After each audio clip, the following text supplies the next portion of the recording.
welcome back. We are in week 7 of inverse methods in heat transfer. We talked about what Bayesian estimation meant in the last video, and I'm going to discuss about a really simple approach called an offline Bayesian estimation. In this, we go through the same process as last time, which is we evaluate some likelihood.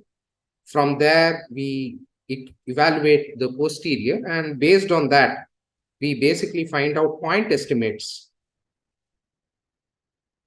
for the mean and the standard deviation. This will become clearer when I talk about the method right now. Now, offline Bayesian estimation has an opposite or a corresponding other thing called online Bayesian estimation. I'll talk about both of these shortly in this video itself, and we will take a simple example from the slab and then proceed from there. So just to recollect where we are going, again, this is a slide or a picture from the Christopher Bishop book. Remember that, let's say we have some data generation. This is the ground truth. This green line here that you may or may not be able to see is a sinusoid.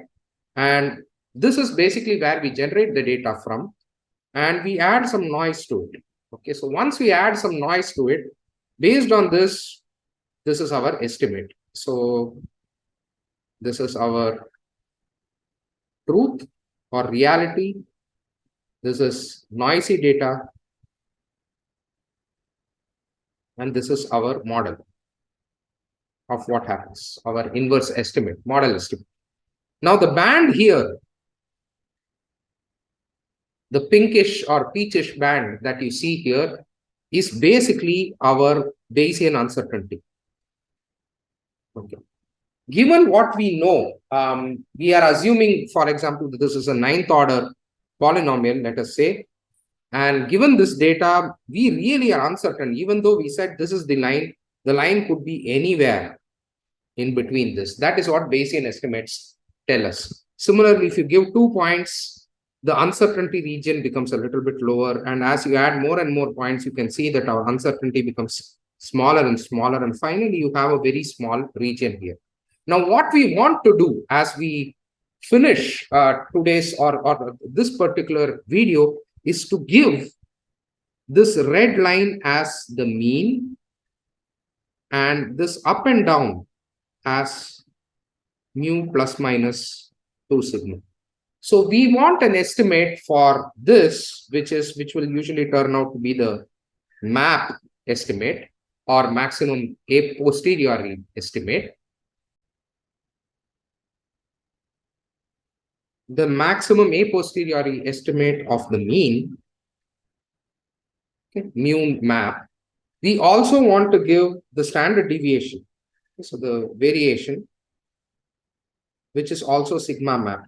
Okay, so we want to give both these estimates, and you will see that with a simple trick, we can do that rather than doing the full sort of Bayesian calculation, which I showed you in the last video with the integration of the denominator, etc. Okay, now when we do that, the method that we'll be using, which currently the method that we are using in this video will be what is called an offline Bayesian. The idea is very simple. Now notice this picture here. Okay, so this is for a different problem altogether. This was for the sinusoid estimation. This is for that simple linear function estimation. We know that finally we want to converge here. Okay, this gives us W0 and W1. It is giving us the PDF of W0 and W1. This is the joint PDF of W0 and W1. In order to get that, we will actually have to sample. What do I mean by sample? That what is the probability of, let's say, W0 equal to 0 and W1 equal to 0? You sample it here and give one value. You can't give the full function because theoretically it is very hard to estimate. As I told you, we can't get theoretical estimations other than Gaussian or stuff like that. Some easy, other than those easy cases, you actually have to calculate this computationally. Now, the way we are going to do it in this video is we will essentially split it into a grid. Much like if you have done a CFD course, in some sense like that. And at each point, we will evaluate the likelihood, the posterior, the likelihood, the prior, and the posterior. And based on that, we calculate what is known as the posterior PDF, PPDF. The idea is just like what I said before, use the previous posterior as the new prior and keep on multiplying it. That is one idea. We will use a simpler idea, in fact, as far as this video is concerned. The idea, therefore, is to sample in the parameter space. Now, remember where we are sampling in the parameter space. That is, find out various values of W0 and W1 and evaluate PDF at that specific W0 and W1. And overall, if you cover a lot of values of W0 and W1, you will cover the entire space. So instead of getting this continuous, nice, smooth distribution, you get discrete distributions. Now, there are two ways of doing this sampling. There is what is known as the offline method, and then there is known as the online method. So let us come to what these two methods are. Okay. So as I have said just now, this Bayesian computation allows us to estimate the posterior probability density function, which we are going to call PPDF, P for posterior probability density function, for the inverse parameters which we are evaluating, okay, W0 and W1, for example. And this family of methods, these family of computational methods are known as Monte Carlo methods. These Monte Carlo methods have a simple idea. You sample from the distribution, means you sample from the space of parameters. And you calculate the value of the probability density function at that point. Usually, more specifically, we calculate, when we say distribution, only the numerator. This is in some sense non-normalized. Okay. If you remember, we kept on using the fact that the posterior probability is proportional to the prior probability multiplied by the likelihood. Usually, there was a denominator. So this is just, of course, the numerator. There is a denominator here, which is probability of X. And we do not ever really calculate it. So Monte Carlo methods are clever at finding out the normalized version of this without ever actually explicitly calculating the denominator. Now, why that is, etc., would make this into a full course on probability, and we do not have the time for that. So as of now, I am just going to give you some sort of hand-waving arguments and sort of simple arguments for how we calculate this. Okay. Now, as I said, there are two ways of this sampling. The real trick here is, how do you cover this entire space of parameters efficiently and quickly jump into the place where the probability is high? That is the basic trick. Now, the first trick is basically a simple trick. It's not even a trick. It is a static sampling. It is, what you do is this. If you have a large space to cover, you first take big steps. Okay, so let's say we split it into 16. And after you split it into 16, you find out that most of the highest probability is in this region. Then you zoom in and split that, let's say, into 9 further. Let's say then you find out that this is where it is highest. Zoom in further, split that into, if you want, 9 or 16 or how much ever, and so on and so forth. That is basically how you isolate these probability density functions. Okay, so that is the offline method. The offline method is a static sampling method. What is meant by static? The samples are chosen beforehand initially. For the very first sample, okay, so this initial 16 steps that we do, we have this exact 16 points. We know exactly where we are going to sample. In the online sampling method, which I'll discuss later on this week, what we do is dynamic sampling. We first sample at one point, and based on the value that comes at that point, go to the next point. This is somewhat like gradient descent. You first find out the value of a function, and based on what that value is, you could go to a next place where you are more likely to find a nice higher probability, rather than, see, just imagine that you are in this space and most of the time you are sampling here only. That is waste. If I spend 2000 samples here, that's computational expense that is wasted. I can see that most of the probability is concentrated here. If I can somehow jump easily into this space and I can evaluate this quite fast, then that would make a lot more sense rather than statically sampling in the entire space. So these are the two approaches. Thus, the offline approach, which is what I'm going to show in this video, and the online approach, which I'll show later on this week. And the standard algorithm in the online approach is what is called MHMC, which is Metropolis Hastings Markov chain Monte Carlo. Now, Monte Carlo is historically, it is just a casino, and a lot of gambling was done. It is said that the father of the Monte Carlo methods, which is kind of the online Bayesian method that I am showing, simple static sampling, was somebody called Stanislav Ulam. He came up with this method while these guys were making the atom bomb during 1940s. And Stanislav Ulam's father lost a lot of money in gambling, he sort of made up this method and called it Monte Carlo, because it's supposed to evaluate probability distributions in an efficient fashion. Okay. Now, as we saw in the previous videos, the physical understanding of what the parameter ranges we want our parameters to be in can be implemented via priors. We are going to give, in a very simple setting, we are going to give point estimates of the mean and the variance, and we are going to assume the following three Gaussians: that the prior data or prior estimate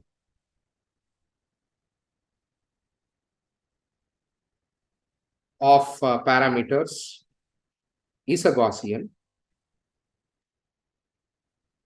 We are going to assume that the data has Gaussian noise. And we are going to assume that the posterior or the Bayesian estimate finally is also Gaussian. Okay, so all three are assumed to be Gaussians. So let us come to our favorite problem once again, the simple slab problem. I have modified it slightly here in order to make it computationally feasible using probabilistic methods. So the problem in the first instance will seem exactly the same as before. I'll explain how I have modified it slightly. Okay, once again, a steady state heat conduction problem. You are asked to estimate the heat flux, Q. Okay. But I am asking you in some more detail. I am not asking you to just find out Q. I am asking you to find out mean Q. I am also asking you to give me a map, a maximum a posteriori. And I am also asking you to find the standard deviation, given that there is no prior. Okay, this is somewhat of a mild trick question. That is, we have no idea about the heat flux from before, but I am asking you to find out the mean, the map, and the standard deviation in the heat flux.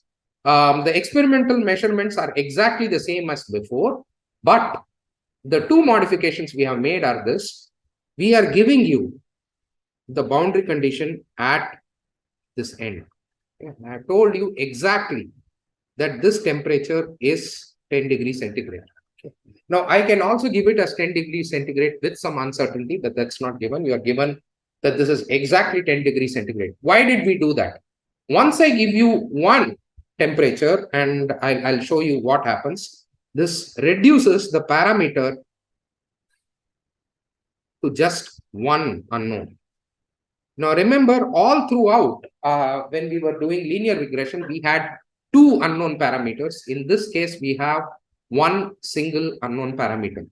And why did I reduce it to one? As you saw, in the plot here, I have to search for the parameter in a two-dimensional space now. Okay, that's a little bit painful, and it's hard for you to visualize this probability density function also. So just in order to simplify it for classroom purposes, we have made the parameter space to only one. I will show you how it becomes only one shortly. Also, we have also told you the uncertainty in the thermocouples. So each one is an uncertainty, a standard deviation of plus minus 1 degree centigrade. Now, you are asked to take samples. You will now see you are asked to generate level samples of the heat flux. And now notice I have actually given you a range of heat flux. This itself in some sense gives you some idea of where you are searching physically. But this is a uniform sample. If you take 60 of these, you'll get a range of 600. So you get 11 samples from 900 to 1500. These are uniform samples. These are also offline samples.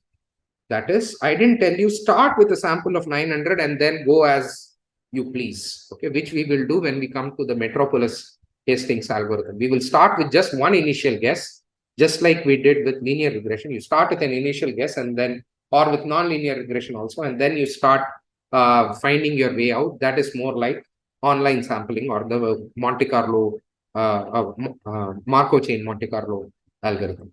Okay. So let's try and solve this problem sequentially. So first remember our model T hat, or what we called Y hat, was A plus B times X, or W0 plus W1 times X. But we have one additional piece of information. We know that T at X equal to L is equal to 10 degrees centigrade. So this gives us that A plus 10B, A plus B times L equal to 10, which means you can say that A is 10 minus BL. So you might be able to say T hat equal to 10 minus BL plus B times X. So there is just one parameter, B, for this problem. So this is a single parameter problem which we have reduced our problem to. Now what are we going to do? So we are going to search in the space 900 to 1500, and we are going to keep 11 samples in between. So let's say 960, 1020, so on and so forth, up till 1440. Now, ideally, what you want to do is to build this entire posterior PDF. Okay. What you want to build is this entire thing. However, you will not be able to do that. You will only be able to sample and get 10 points or 11 points. Okay, so something of this sort is all you will be able to manage. Now, once we get here, what do? We simply find out where it is maximum. Let's say it's maximum here, then I will say, okay, this is my maximum likelihood estimate in case I have incorporated the prior, or it is the map. In case I have not incorporated the prior, then it is MLE. If I incorporated the prior, then it is map. All right. Now, how are each of these points generated? Okay. So let us see how each one of these will be generated. Now, so what you have to do is as follows. Let me show you the entire model here. So let's concentrate here. Okay. So sorry, I wrote it as A plus BX. Here it is written as AX plus B. I'll just repeat the calculation once more here. So remember, this is our model, our forward model, which is entirely from physics. So physics says d square t dx square is 0, therefore t is ax plus b. After you apply the boundary conditions, just like I did earlier, the boundary conditions say that al plus b equal to tl. So once you apply that and plug that back in, you will get this value here. Okay. So what you will get is both in terms of Q. So you get both these terms of Q. How do you get this in terms of Q? You say K times dt dx minus K times dt dx is Q, which means minus Ka equal to Q. Okay. So this means A equal to minus Q by K, which is written here. And then B, you can get from here. How do you get this? You say B equal to TL minus A times L. This gives you B equal to TL. A is minus Q by K plus Q by K into L. So you get this. All right. So now you have a new expression for T. That is, let me go back here. I can write this as T equal to minus Q by K times X plus TL plus QL by K. Okay. So what's the algorithm? The algorithm for offline Bayesian, this will become a little bit clearer once I show you the code in the next video. But the algorithm for offline Bayesian is very easy. You take a sample of Q. So let's call this Qi. So let's say I start here, I take a sample of Q, which is 900. Okay. Now, based on this Q, find T. Okay. So T corresponding to this Q. T of X, which depends on this Q. Now, Q is the parameter. So you will, based on this Q, you will draw a line. Now, the real data is somewhere around this line. Okay, so you had 6 data points around this line. You can now evaluate the PDF of the data given this value of Q. How do you evaluate this? We already saw this. This is the product of original each point given this Q, and each of this was a normal. Okay. So let us see this. So remember this normal was e to the power minus the gap between my prediction and the original. So this was epsilon square divided by 2 sigma square. This sigma was already given as the uncertainty in the thermocouple, which is 0.2. So we can find this, and if you wish, we can multiply this by 2 pi.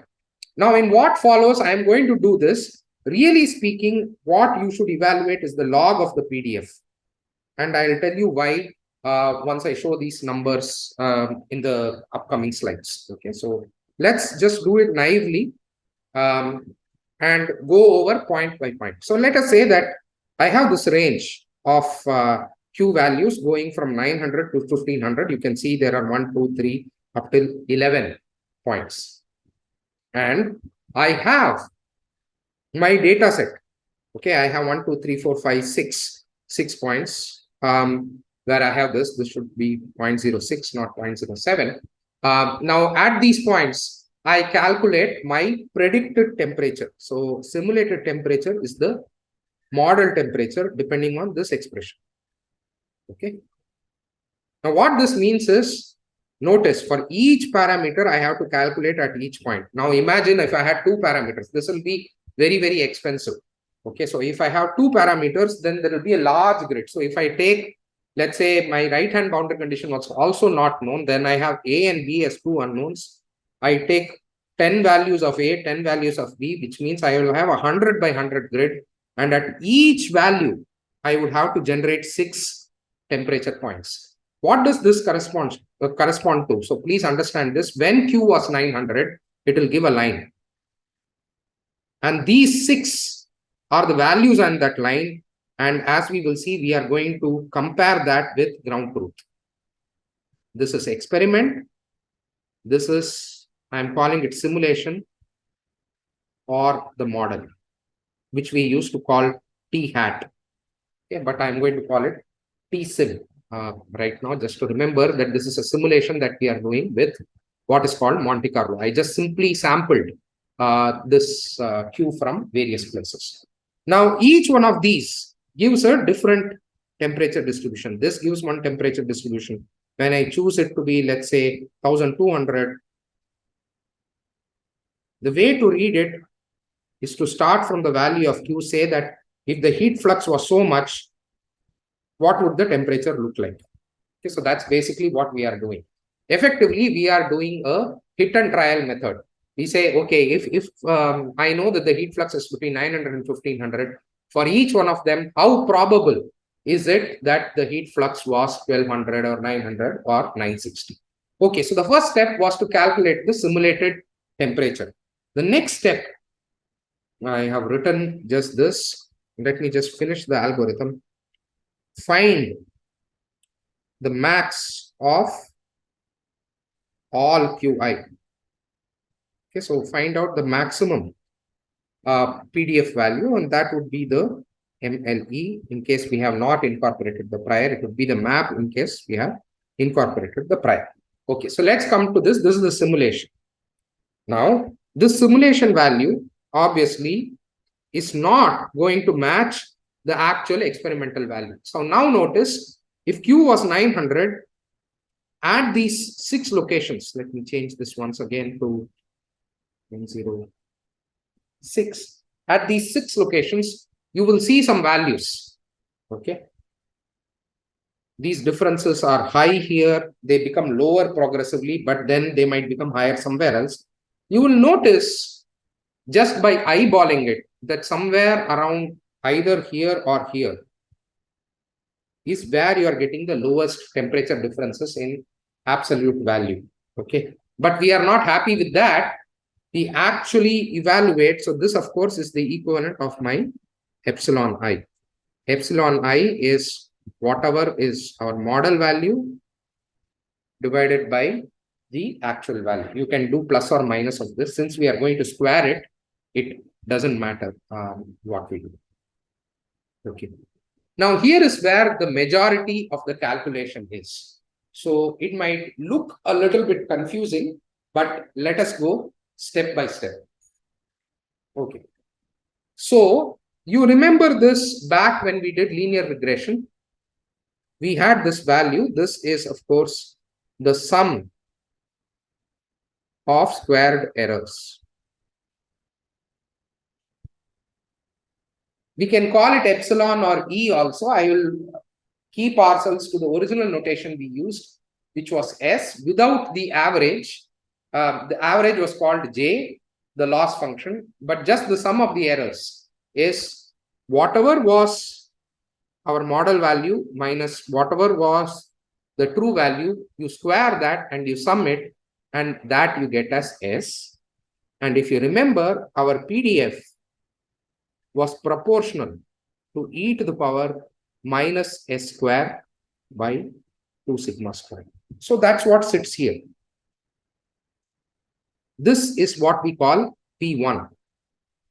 P1 is just this numerator. Why only the numerator? Because finally, we really don't care about the denominator in this process. That will finally come out from the normalization. So we are ignoring. Notice here, we are ignoring the 1 by square root 2 pi sigma square, or 1 by square root 2 pi. You can put sigma outside of the root. That we are ignoring. This minus might not be clear. There is actually a minus sitting here, which you can see if you zoom in. So there is a minus there. So please notice that. So I will just write it a little bit more explicitly. There is a minus there. Okay. We are also going to calculate a quantity called P2. Now, why is P2 being calculated? Because ultimately, P2 is the mean, which is calculated as whatever quantity we want. Suppose we want the quantity which is the temperature, or in this case, the heat flux. So this is Q times e to the power minus s square by 2 sigma square divided by the normalization. This is not P2, but this is expected value of Q. What is expected value of Q? This is the mean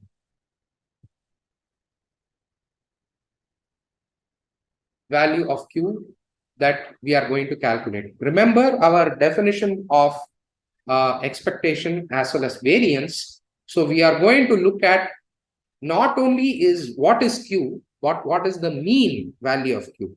Now, how does it relate to the pictures that we had seen earlier? So if you come here, the mean or the map, now depending on how we do it, you might either end up at the mean or at the map, but something like the middle value around which everything else clusters or everything else varies is what we are calculating. Just like for any probability distribution, we are actually calculating the mean value via a simple. So this is the trick that we use for a Bayesian estimate. We directly calculate the mean rather than calculating the full Bayesian calculation. So we calculate the maximum, and let me add, find the mean of the parameter. So let's say expected value of Q as integral of Q times e to the power minus s square 2 sigma square divided by some normalization. And we will forget the normalization, so that we will do right at the end. And we will also find the variance of Q. If you remember, once you find out Q, so this is, if we call this mu, then this is Q minus Q mean or Q minus mean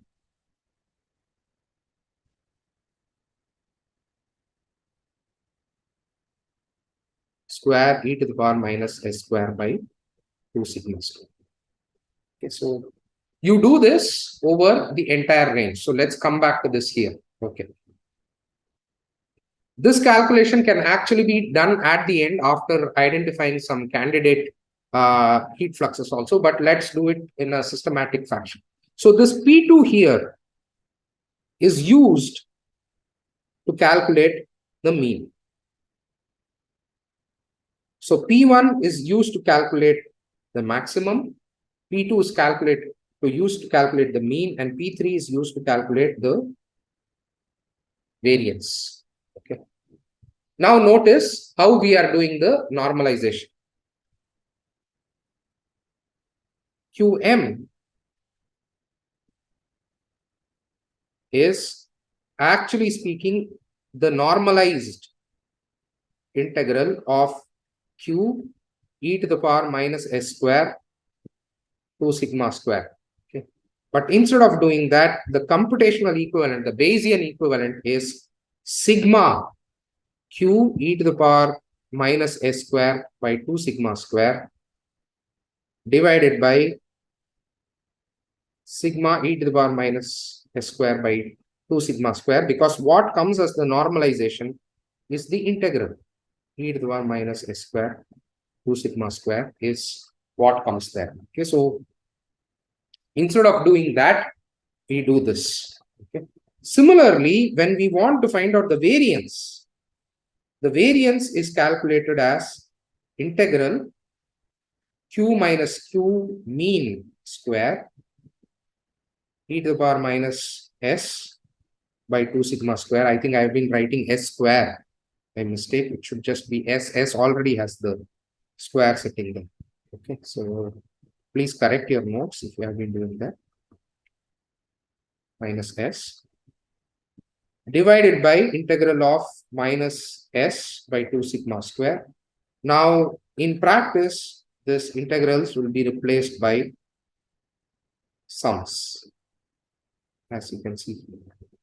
Again, I'll show you the code in detail in the next video, but let us now look at how to do this with the data set that we have. All right. Now, before we go further, notice the numbers that are coming out. Okay, so you can see Very, very, very small numbers. Okay. So in practice, it actually makes sense to work with log PDFs, take the log back and then do the normalization. But I am going to work with these small numbers just now, just for convenience. Okay, so let's start with these small numbers. So now notice what is happening. When I guess the heat flux of 900, the error, this is the sum square error between my model and my ground truth, was 6.28. Okay, so you can see this variation.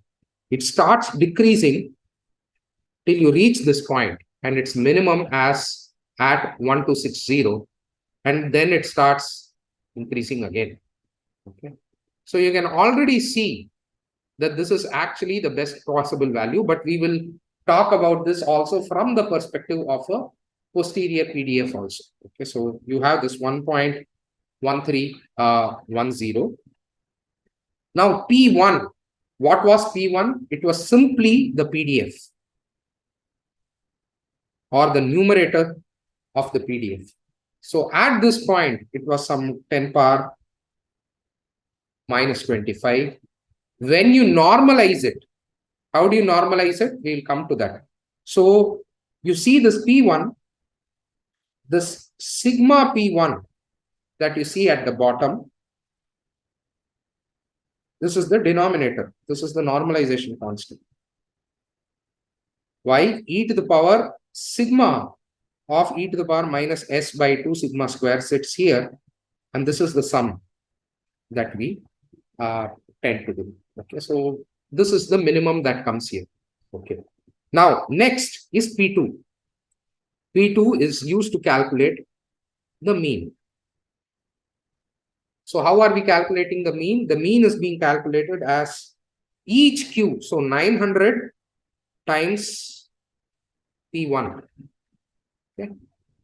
So that I sum over these values. Okay. So 900 multiplied by e to the power minus s by 2 sigma square divided by e to the power minus s by 2 sigma square. So you do this multiplication each time, you get P2. This is the numerator of the P2. Okay.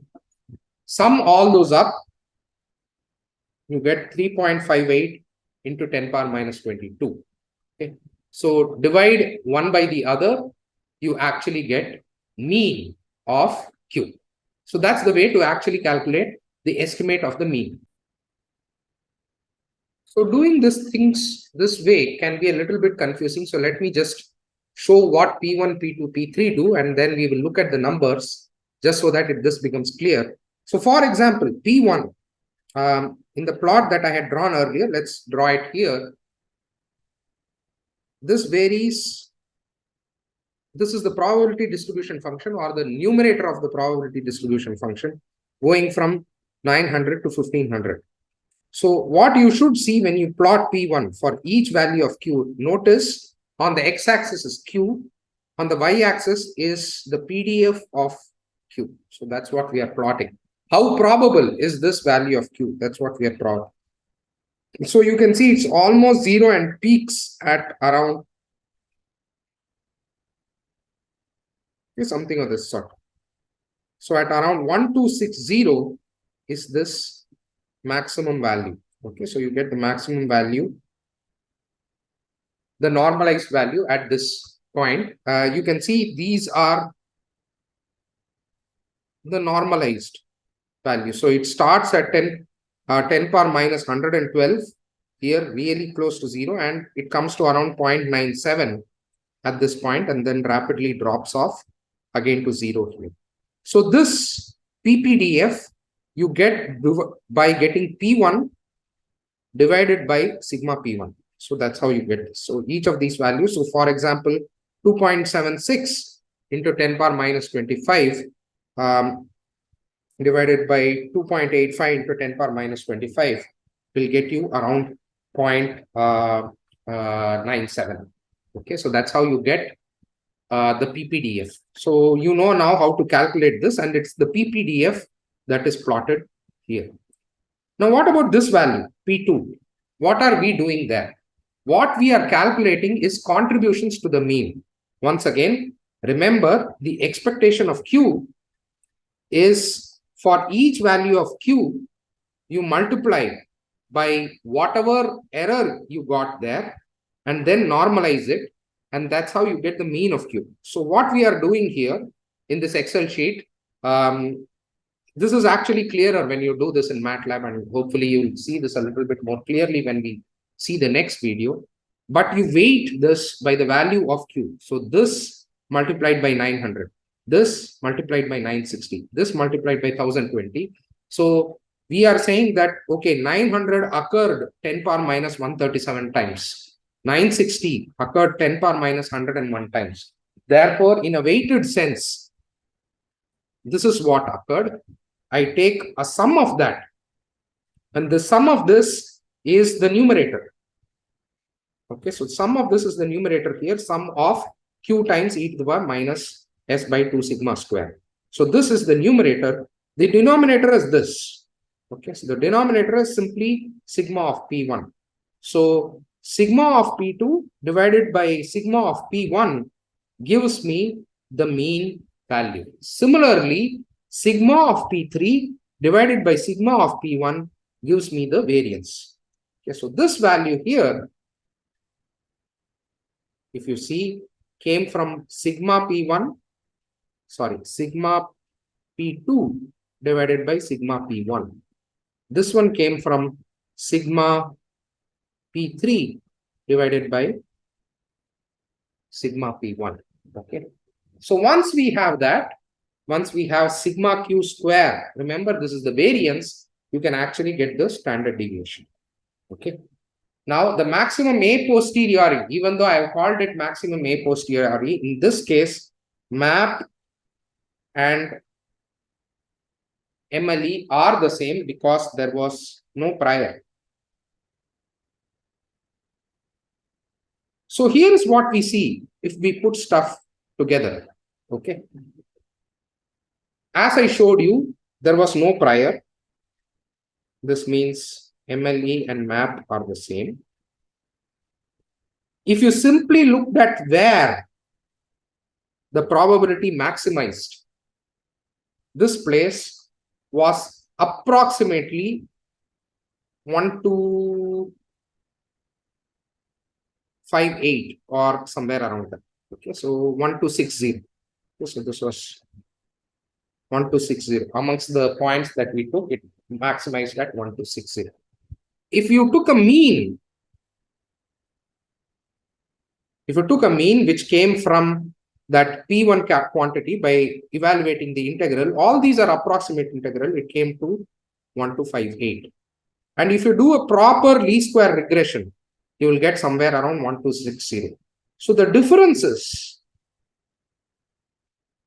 are because the process is approximate. What do I mean by the process is approximate? We had to calculate integrals, but instead we calculated summations. And these summations depend upon our sampling. And we took a very simple sampling. We went from 900 to 1500 in steps of 60 or so. If we made the sampling a little bit more smaller, like we took, smaller and smaller and smaller steps, then this might look slightly better. You will get closer and closer to least square regression. So what you have now seen is a simple example of offline Bayesian sampling. We can refine this further by going deeper into the regions where there are high probabilities. Now I'm going to show you a very, very quick way of doing sort of incorporating the previous result. Okay, so we took a course grid, we got some result, and we can use this to refine the PDF further. In fact, if you look at this PDF, it's literally like all zero and just this one peak.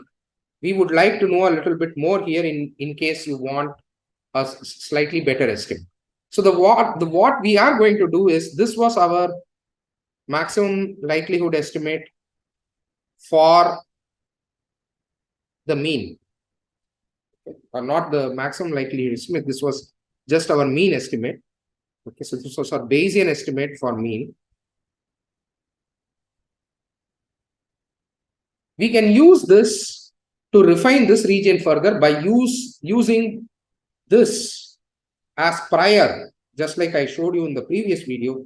You use this as prior for the next calculation, next refinement. Now, an ultimate method of doing this is what is known as the online Bayesian, but let's just look at a casual way of doing this. Again, the same problem, except we are asked to generate 11 samples between 1200 and 1300. Okay, so now we have decided by looking at this that most of the stuff is happening somewhere here. So I'll say instead of going from 900 to 1500, I will now go from 1200 to 1300. And I will take smaller step sizes now. Now I can go 10 by 10 by 10. Now, not only that, in the previous case, I had no prior, but I am going to use now a normal prior. Remember, I am going to use a Gaussian prior. Normal simply means a Gaussian prior.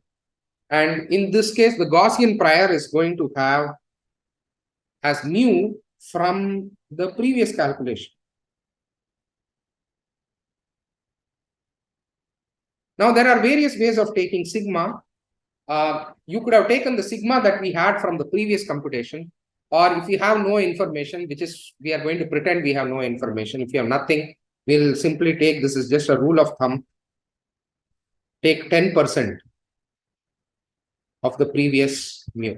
So we will just use the previous mu and pretend as if that sigma is going to be the sigma of this process, of the prior process. Okay. So this is our first example of actually incorporating a Bayes theorem in order to take a prior and multiply it with the previous PDF and create a posterior. So the entire process looks almost exactly the same. So the process is the same. First step is generate samples, and from samples generate predictions, model predictions. Okay. Now you can imagine this can actually be done to a large scale problem, like weather problem. So you assume that the cyclone location, for example, if the parameter you are solving for is, let's say, where is the location of the cyclone? You assume a certain cyclone location, and that will give you certain predictions for temperatures, pressures, and then you compare it with what you're measuring from the radar. And then, so you assume something, assume this value, based on that, regenerate the entire data set, then compare. Step 2 is compare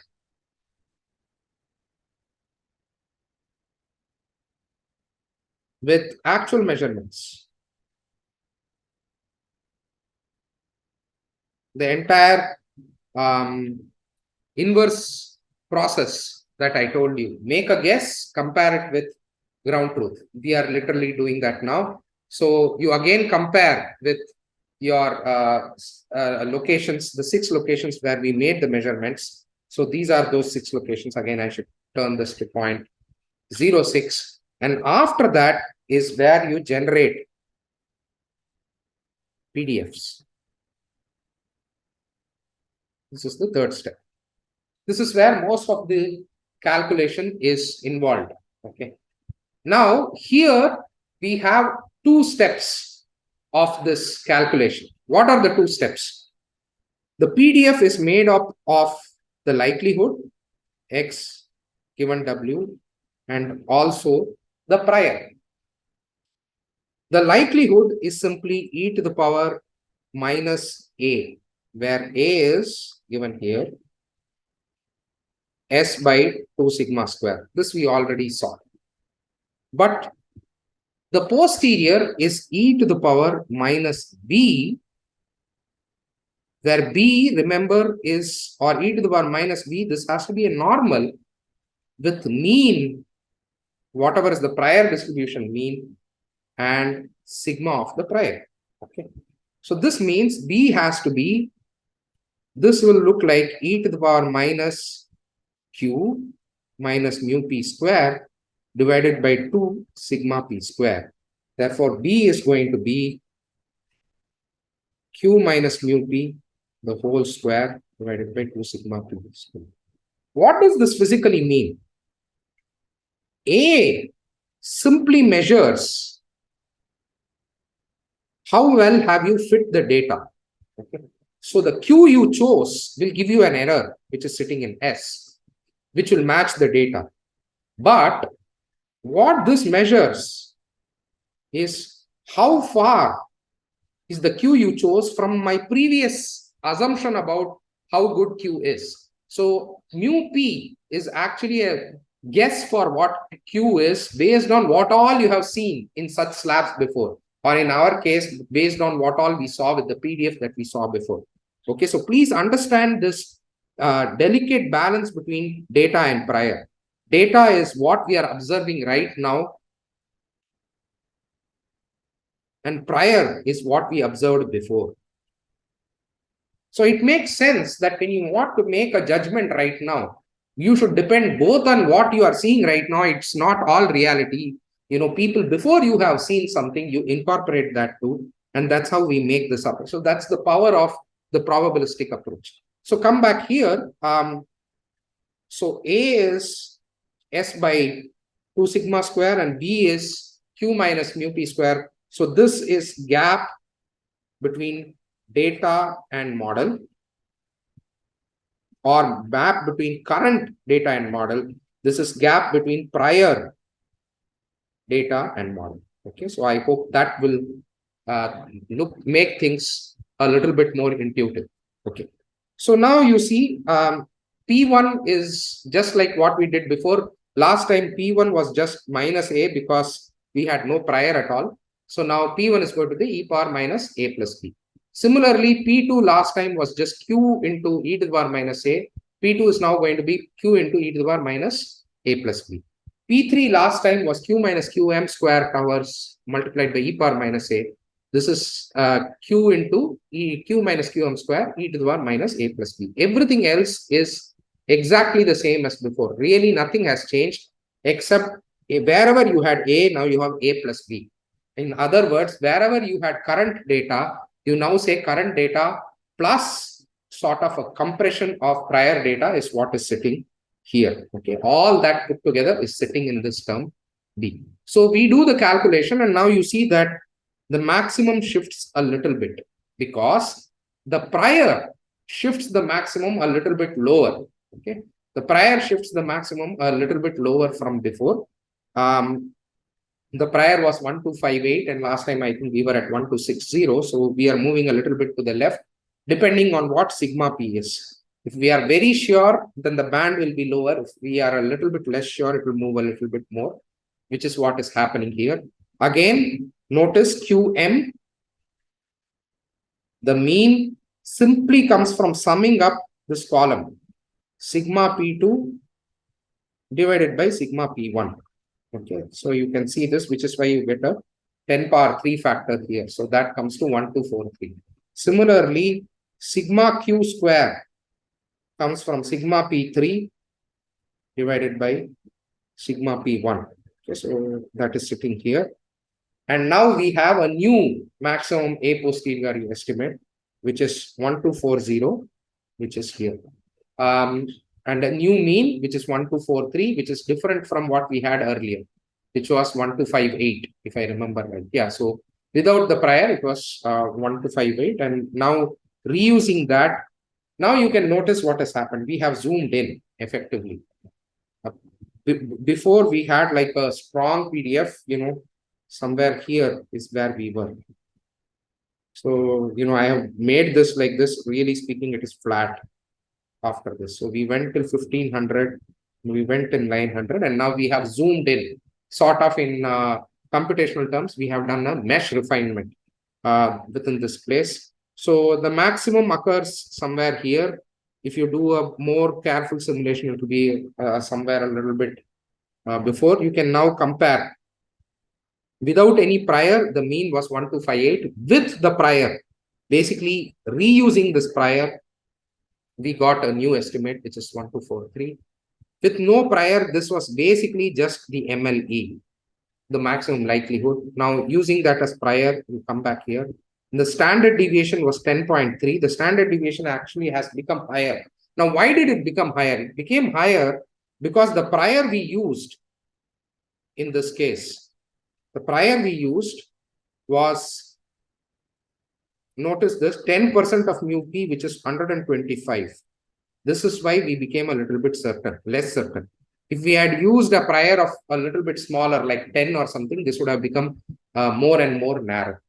So this is just an example of an offline Bayesian method. I hope it is clear. I'll show you the code towards the end of this week.